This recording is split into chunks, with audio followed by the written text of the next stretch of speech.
morning, Donnelsville. Please stand for the pledges. I pledge allegiance to the flag of the United States of America and to the republics for which it stands, one nation, under God, indivisible, with liberty and justice for all. Today is a new day. I am the best student I can be. I do my best schoolwork. I respect others. I play fairly, and I am proud of all I do and say. Today's lunch will be Bosco sticks or hamburger. Breakfast tomorrow will be French toast. Now to the word of the week with Paige. The word of the week is perseverance. It means working hard without giving up. Today's example is keep your mind and body healthy. When your mind is cloudy, keep your body out of shape. It can be a lot harder to get through tough times and reach your goals. Try it today.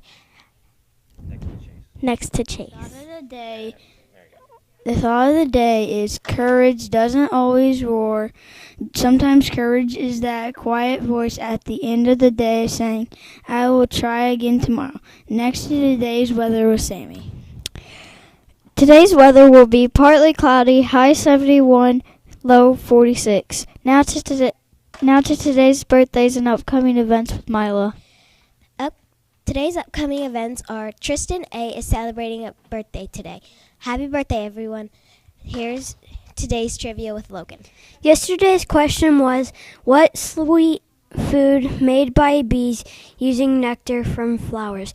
Answers, honey. Today's questions, from what kind of tree do acorns come? Place your answer in the trivia box outside the library. Good luck. Learn something new today and have a great day. Now to Mrs. McKasick. Good morning, Donnelsville Elementary. As many of you know, Mrs. McAlpine lost her son Tyler a couple of years ago in a car accident. Tyler was known for his kindness, so for the second year in a row, next week is going to be a kindness week. It's called Be Kind and Pass It On in honor of Tyler McAlpine. We're asking you to work extra hard next week to be kind at school and at home. Our staff and students are going to be working to fill a big bucket out in the hallway right outside the library with drops of kindness. This book, How Full Is Your Bucket, will give us some great ideas on how that bucket will work. Let's get started. How full is your bucket? And by the way, this is not from my library, it's from Miss Maggie's. So if you want to check it out, go to see Miss Maggie at the New Carlisle Library. How full is your bucket? Felix was putting one of his last blocks on his tower when his little sister came in. I want to build with you, she said. Felix scowled. Go away, you're too little.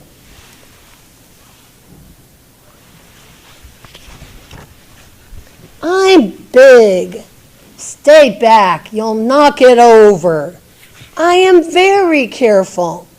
Go play with your baby toys, Anna.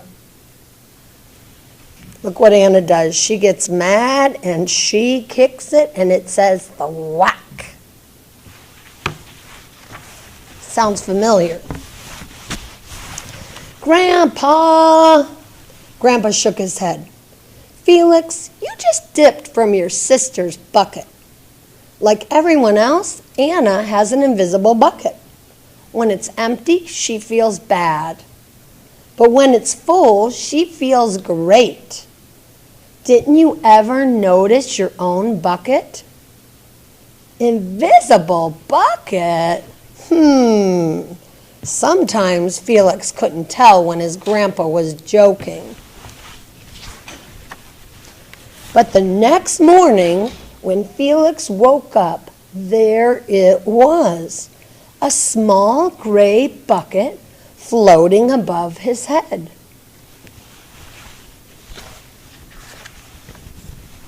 When Felix came down to have breakfast, his mom was in a hurry. I've got a meeting this morning and it's almost time to go. Anna, sit still. Uh-oh, look what happens to Felix as he's getting the cereal box down. rubble. Felix slipped, and cocoa wheats scattered across the floor. "Felix!" yelled his mom. "You should have used the stool to reach that."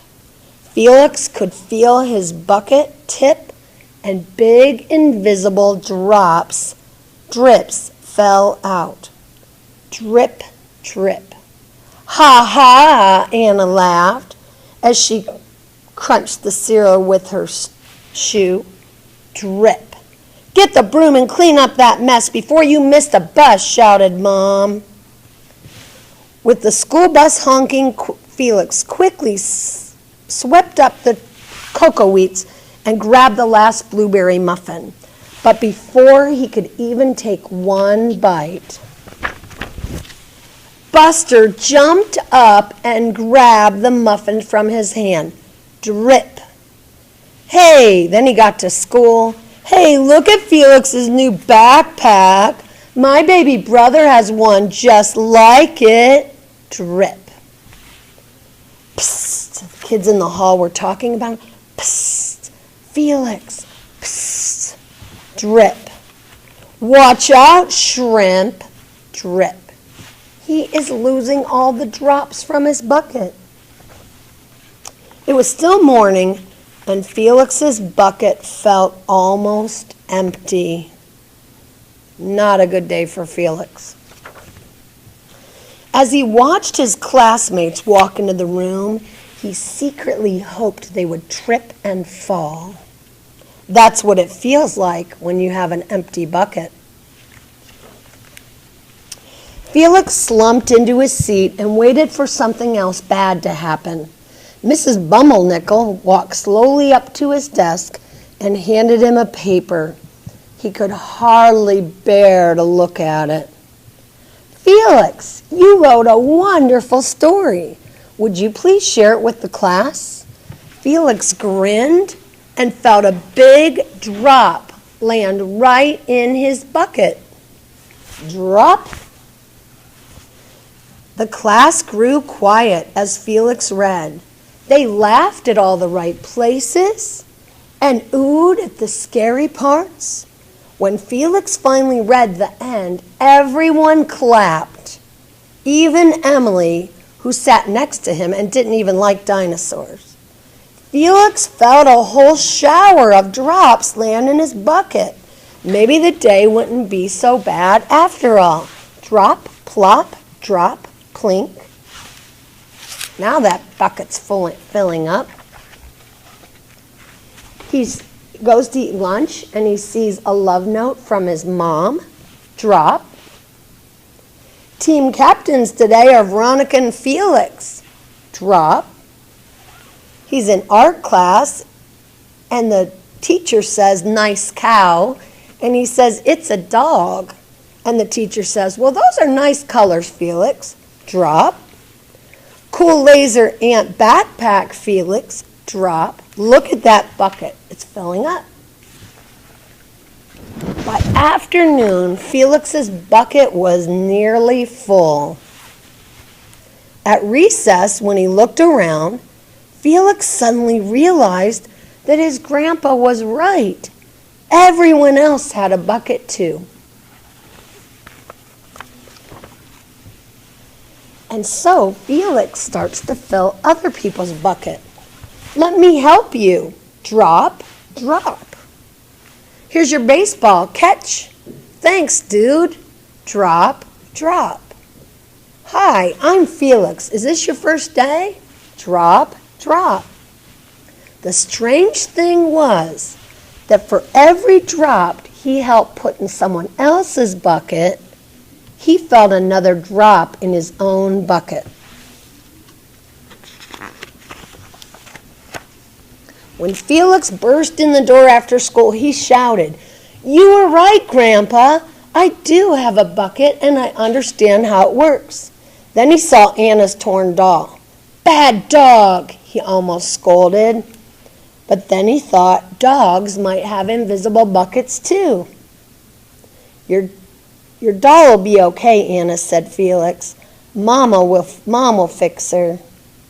Until then, Do you want to help me build the tallest building in the world with my blocks? And so they did. So next week, you're going to work to fill other people's bucket, and you're going to see that your own bucket will get filled up too. Mrs. McAlpine is going to give us drops, is going to give each teacher drops, and if you perform an act of kindness, you'll write it on the drop, and we'll be collecting those and putting them out in the hallway. And if someone does something kind for you, you could also write that on a drop, and we'll put that in the hallway. And in the end, we'll have one big bucket full of kindness drops. And all of that in honor of Tyler McAlpine. Thank you.